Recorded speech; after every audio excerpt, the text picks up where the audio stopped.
Big boss ಆಗ್ಬೇಕಷ್ಟೇ. ಬೇಡಪ್ಪ ಒಂದು big boss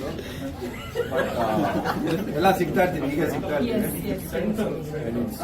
everyone daily ಸಿಗ್ತಾ ಇರ್ತೀವಿ.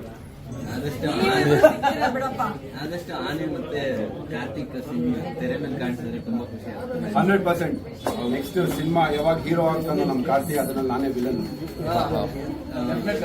ತನಿಷಾ ಮೇಡಮ್, ಹೆಂಗ ನೀವು ಪ್ರೊಡಕ್ಷನ್ ಮಾಡ್ತಾ ಇದ್ರಲ್ಲ, ಇದು ಹಾಕೊಂಡು ಮಾಡ್ಬೋದು ತಾನೆ? ಆಕ್ಚುಲಿ ಒಂದು ಸಣ್ಣ ಪ್ಲಾನ್ ಇದೆ, ನಾನು ಈಗಲೇ ರಿವೀಲ್ ಮಾಡಿದ್ರೆ ಕಷ್ಟ ಆಗುತ್ತೆ. ನಮ್ಮವ್ರೆಲ್ಲರೂ ಇರ್ಬೇಕು ಅನ್ನೋದೊಂದು ಥಾಟ್ ಇದೆ, ಅಷ್ಟೇ ಹೇಳ್ಬೋದು ನಾನು.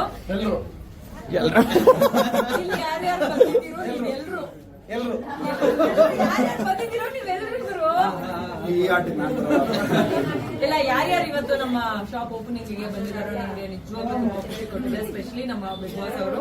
ಯಾಕಂತಂದ್ರೆ ನಾನು ಎಲ್ಲರೂ ಮೀಟ್ ಮಾಡಿಲ್ಲ, ಇನ್ವಿಟೇಷನ್ ಕೊಡೋದಕ್ಕೆ ಅಂತ ಕೆಲವ್ರನ್ನ ಮೀಟ್ ಮಾಡೋದಕ್ಕೆ ಟ್ರೈ ಮಾಡಿದ್ದೀನಿ. ಅದ್ ಬಿಟ್ರೆ ಇನ್ನೆಲ್ಲರೂ ಮೀಟ್ ಮಾಡೋದಕ್ಕೆ ನನ್ಗೆ ಅವಕಾಶ ಸಿಕ್ಕಿಲ್ಲ.